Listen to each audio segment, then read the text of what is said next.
आणखी एक महत्त्वाची बातमी, सागर बंगल्यावर भाजप नेत्यांची बैठक सुरू झाली आहे। जेपी नड्डांच्या उपस्थितीत भाजपच्या प्रमुख नेत्यांची या ठिकाणी बैठक सुरू झालेली आहे।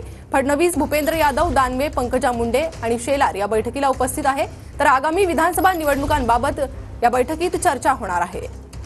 अधिक अपडेट आपण या बैठकी संदर्भात घेऊयात आमचे प्रतिनिधी विनायक डावरुंग यांच्याकडून। विनायक, भाजपचे राष्ट्रीय अध्यक्ष जेपी नड्डा जे आहेत ते मुंबई दौऱ्यावरती आहेत। सकाळपासून आपण जर पाहिलं तर गणेश उत्सवाच्या काळामध्ये दरवर्षी जेपी नड्डा मुंबईत येतात आणि त्याच अनुषंगाने त्यांचा आजचा हा दौरा आहे।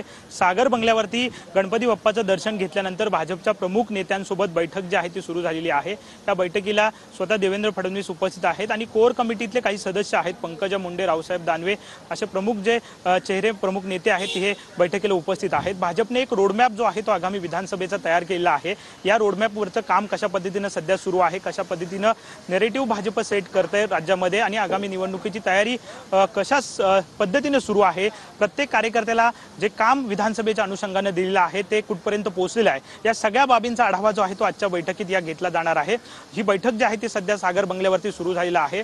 भाजपकडून मोठ्या प्रमाणात जागा जिंकण्याचे प्रयत्न जे आहेत ते केले जात आहेत। 125च्या वरती जागा कशा जिंकता येतील यासाठी भाजपचा मानस आहे आणि त्याच अनुषंगाने ही बैठक जी आहे ती महत्त्वपूर्ण मानली जाते। नक्कीच, धन्यवाद विनायक या सविस्तर माहितीसाठी। सागर बंगल्यावर भाजप नेत्यांची बैठक सुरू। जेपी नड्डांच्या उपस्थितीत भाजपच्या प्रमुख नेत्यांची बैठक सुरू। फडणवीस, भूपेंद्र यादव, दानवे, पंकजा मुंडे आणि आशिष शेलार उपस्थित।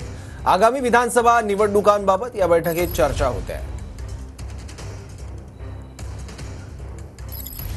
देवेंद्र फडणवीस, चंद्रशेखर बावनकुळे हे या बैठकीसाठी उपस्थित आहेत। जेपी नड्डांच्या उपस्थितीत भाजप नेत्यांची बैठक होते आहे।